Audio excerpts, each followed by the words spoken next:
Assalamualaikum. Pada era 80-an, kehadiran Mike Tyson sebagai petinju hebat memang menjadi sebuah fenomena pada saat itu, karena namanya banyak dielukan oleh publik, menyusul kontroversial dan performa apiknya serta prestasi yang diukirnya. Michael Gerard Tyson lahir pada tanggal 30 Juni tahun 1966 di New York City, Amerika Serikat. Ia adalah petinju profesional dan mantan juara kelas berat.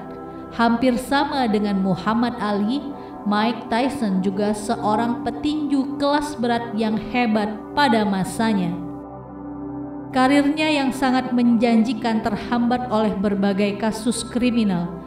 Julukan Mike Tyson secara internasional adalah Iron Mike dan Kid Dynamite, merujuk pada postur tubuhnya yang kuat bagaikan besi.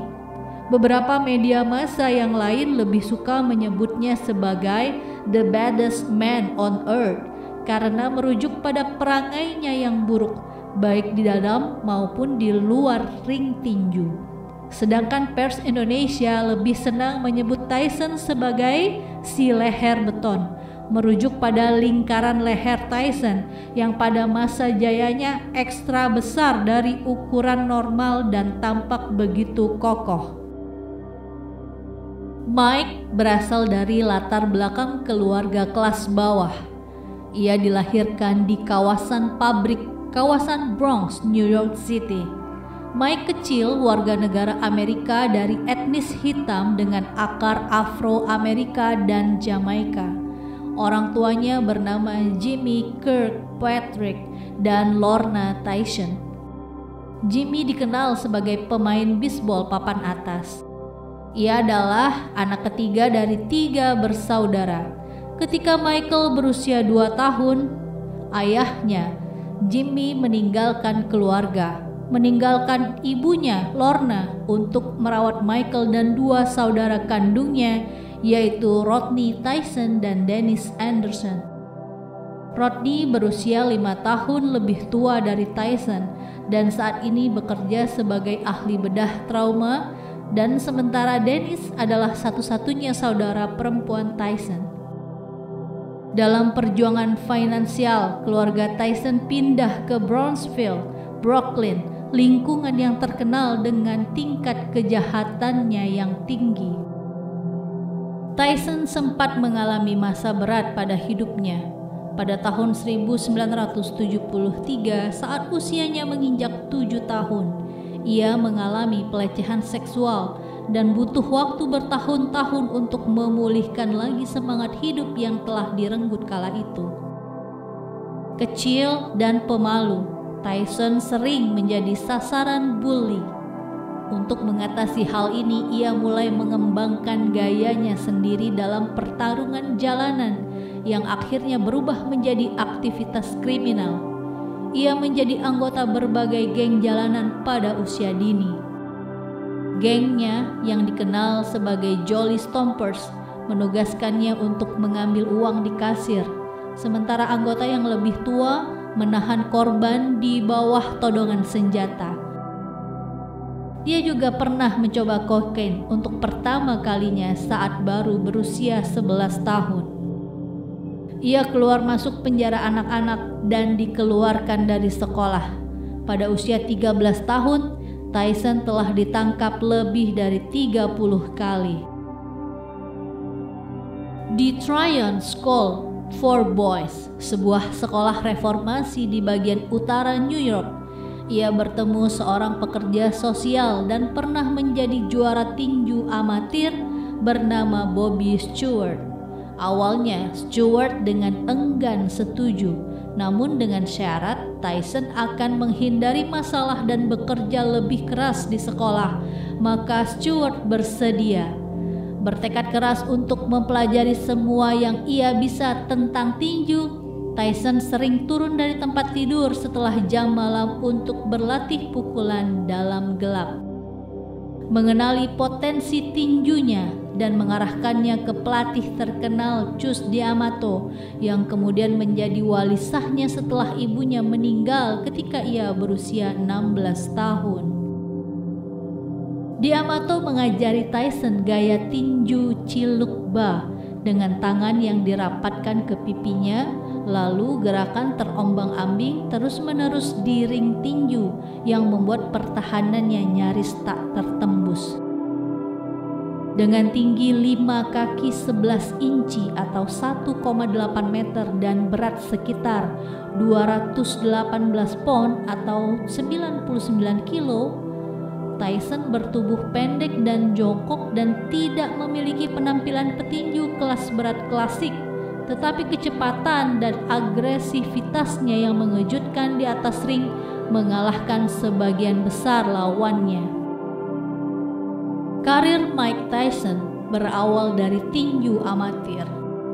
Sebelum terjun ke tinju profesional, setelah kalah angka dalam kualifikasi tinju amatir menuju Olimpiade atas lawannya Henry Tillman.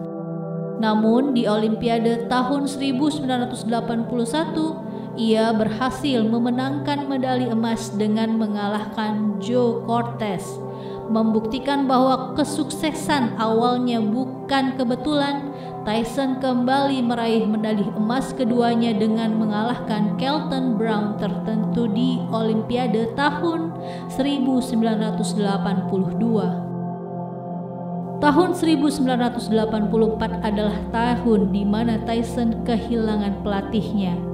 Kematian Amato sangat menghancurkan bagi Tyson karena fakta bahwa mendiang manajer merangkap wali atau ayah pengganti inilah yang memberi kehidupan Tyson arah yang bermanfaat.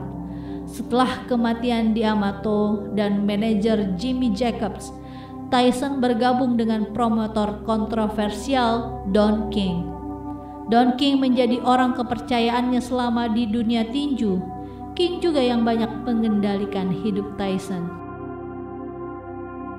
Tyson bertanding secara profesional pertama kali pada Maret tanggal 6 tahun 1985 di Albany, New York.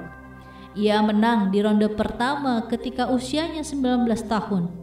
Pada 15 pertandingan ia memenangkan semua pertandingan dengan KO dan hampir semuanya di ronde pertama. Kemudian ia bertanding 12 kali pada tahun 1986, melejit dalam peringkat para petinju dan menarik perhatian media massa. Kemudian pada tanggal 22 November tahun 1986, di usianya yang ke-20 tahun, ia menjadi juara kelas berat termuda dalam sejarah dengan meng-KO Trevor Berbick pada ronde kedua dan berhasil mengklaim mahkota World Boxing Commission atau WBC. Setahun kemudian, pada tanggal 7 Maret tahun 1987, ia memperoleh sabuk World Boxing Association atau WBA ketika ia mengalahkan James Smith setelah mengalahkan Tony Tucker pada tanggal 1 Agustus tahun 1987. Tyson dengan suara bulat diakui sebagai juara oleh ketiga organisasi pemberi gelar, yaitu WBC, WBA, dan International Boxing Federation atau IBF. Ia adalah petarung kelas berat pertama yang memegang gelar WBA, WBC, dan IBF secara bersamaan, serta satu-satunya petarung berat yang menyatukan mereka secara berurutan. Tyson berhasil mempertahankan 10 gelar kelas berat dunianya, termasuk kemenangan atas mantan juara Larry Holmes dan Michael Spink. Selain prestasinya di dunia tinju, masalah-masalah pribadi Tyson juga diekspos oleh pers. Pada tahun 1988, Tyson menikah dengan aktris Robin Givens. Tapi hanya bertahan 1 tahun, pasangan itu bercerai pada tahun 1989 di tengah tuduhan bahwa Tyson telah melecehkannya secara fisik. Pada tahun yang sama, Tyson dianugerahi BBC Sport Personality of the Year Overseas Personality Award.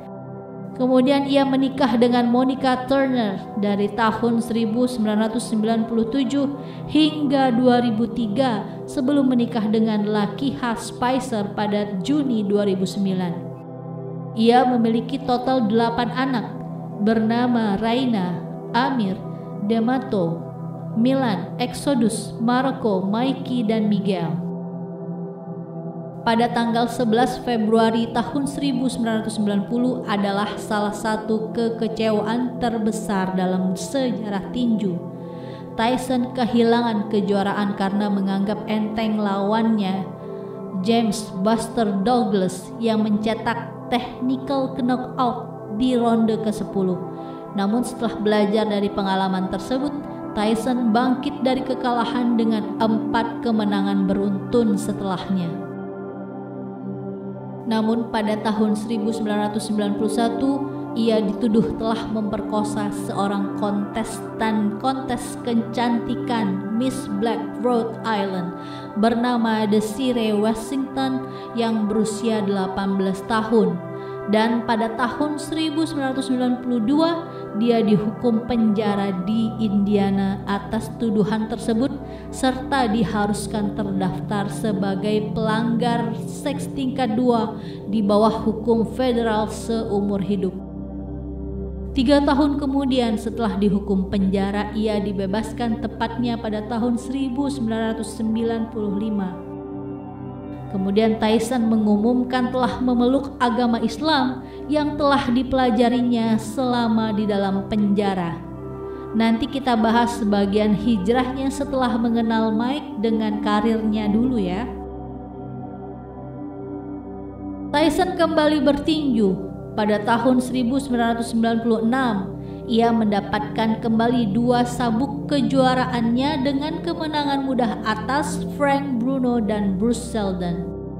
Kemudian pada tanggal 9 November tahun 1996 dalam pertarungan yang telah lama ditunggu-tunggu dengan juara kelas berat 2 kali, Evander Holyfield, Tyson kalah untuk kedua kalinya dalam karir profesionalnya dengan technical knockout di ronde ke-11. Kemudian dalam pertandingan ulang melawan Holyfield pada tanggal 28 Juni tahun 1997, Tyson didiskualifikasi setelah ia menggigit telinga lawannya 2 kali, dan sebagai akibat dari pelanggaran tersebut ia kehilangan lisensi tinjunya dan Tyson diskors selama setahun dari bertinju dan didenda 3 juta US dollar. 2 tahun kemudian Tyson akhirnya dibebaskan dan ia kembali ke ring pada tanggal 16 Januari tahun 1999 ketika ia mengalahkan Frans Botha, seorang petinju Afrika Selatan, di ronde kelima. Pada tanggal 6 Februari tahun yang sama, Tyson dijatuhi hukuman 1 tahun penjara, 2 tahun masa percobaan, 200 jam pelayanan masyarakat, dan didenda 5.000 US dollar atas tuduhan penyerangan 2 pria lanjut usia setelah kecelakaan mobil pada tahun 1998. Kemudian Tyson dibebaskan setelah menjalani 9 bulan dari hukumannya tersebut. Setelah masalah pengendalian diri Tyson masih terus berlanjut, setelah wasit menghentikan pertandingan tinju pada Juni 2000 ketika melawan petinju Amerika Lou Savarez, Tyson terus meninju dan secara tidak sengaja melukai wasit. Dalam pertarungannya Oktober tahun 2000 dengan Andrew Golota, Tyson menang di ronde ketiga, tetapi pertarungan itu kemudian dibatalkan karena Tyson dinyatakan positif menggunakan ganja. Kemudian Tyson berusaha bertarung dengan Lennox Lewis pada tahun 2002 di Nevada. Namun sulit untuk menjadwalkan pertarungan ini karena kedua pria ini terikat kontrak dengan promotor dan perusahaan televisi kabel yang berbeda. Dan berbagai masalah hukum, Tyson juga menyebabkan lisensi tinjunya ditolak oleh Komisi Tinju Nevada yang biasanya mengadakan pertandingan tinju besar karena ia menghadapi kemungkinan tuduhan serangan seksual.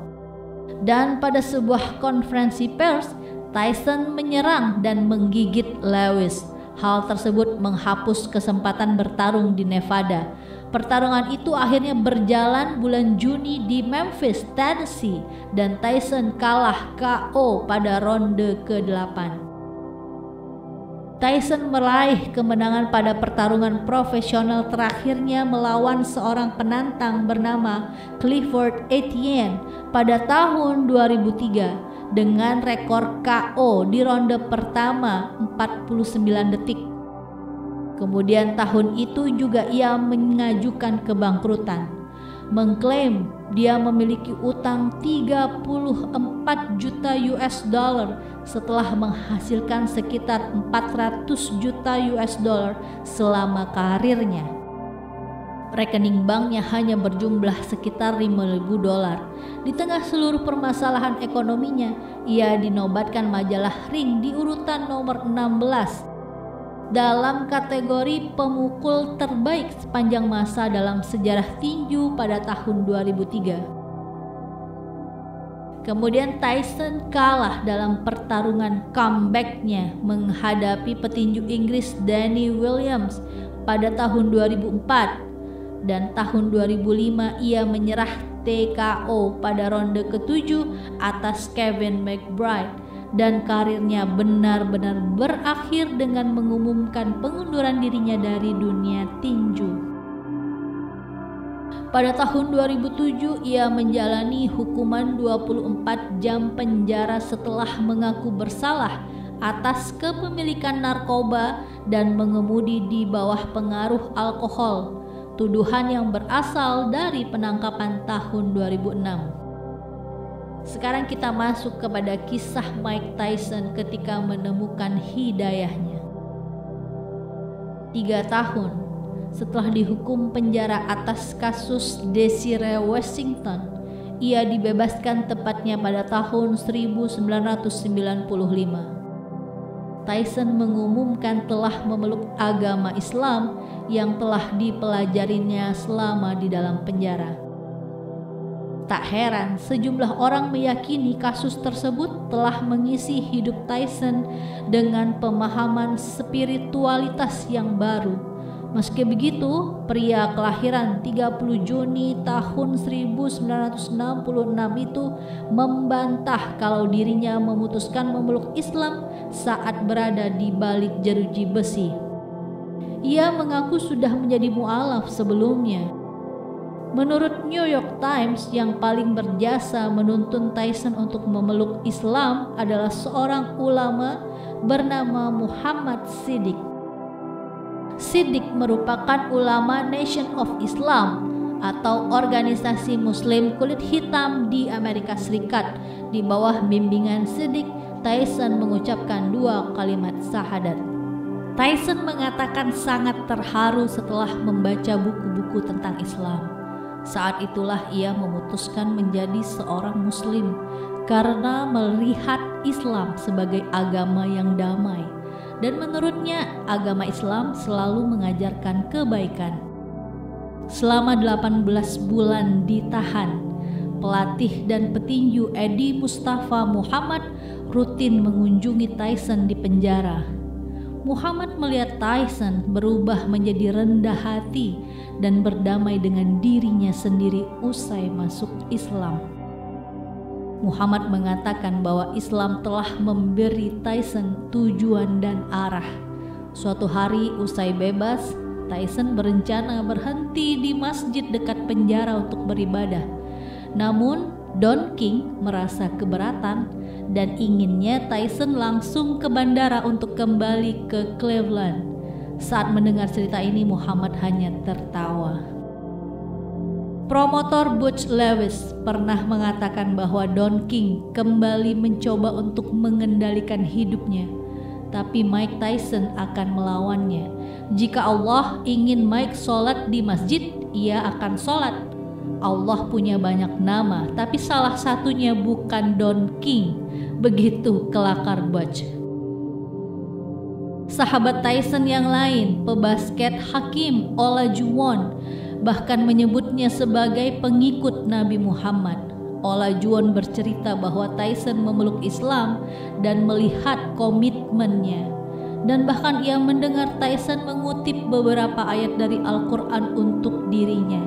Tyson juga berbicara tentang sosok Hamzah, seorang pejuang yang hidup di zaman Nabi Muhammad SAW.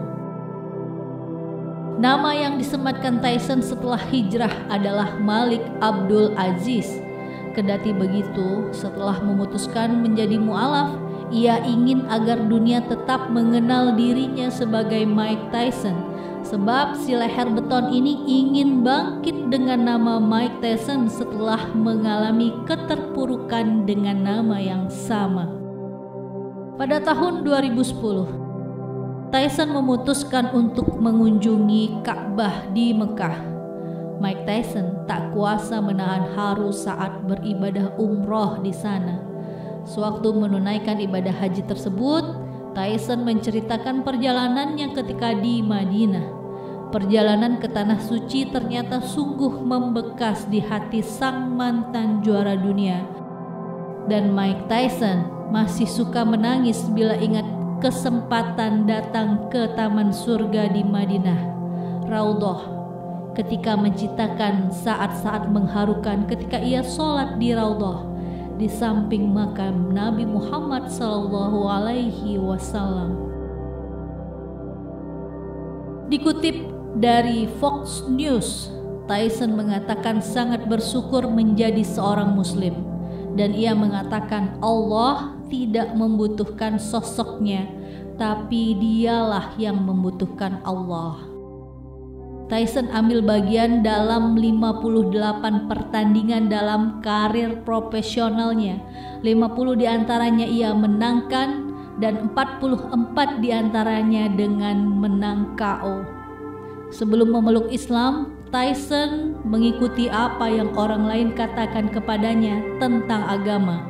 Sampai sekarang dirinya percaya bahwa kita harus berurusan dengan Tuhan, bukan dengan manusia yang lain. Terakhir, sebuah fakta menarik tentang Mike Tyson. Setelah hampir 15 tahun pensiun dari dunia tinju, sebuah studi justru dilakukan pada pertengahan tahun 2020 lalu untuk mengukur kekuatan pukulan Mike Tyson. Dalam laporan yang dipublikasikan Thrillist, kekuatan pukulan Mike Tyson diperhitungkan setara dengan ditabrak motor Vespa dengan kecepatan kurang lebih 15 km per jam. Tidak heran jika dirinya mempunyai catatan kemenangan yang spektakuler. Studi dihitung menggunakan beberapa permodelan dengan satuan joule, yang diantaranya memperhitungkan tinggi badan dan jangkauan. Tyson diperkirakan memiliki pukulan hingga 1.600 joule. Selain tabrakan Vespa, Thrillist juga mengilustrasikan kekuatan pukulan Tyson itu setara dengan ditembak 13 orang pakai pistol berkaliber 22 dengan menggunakan jaket anti peluru. Sekian ceritaku. Wassalamualaikum warahmatullahi wabarakatuh.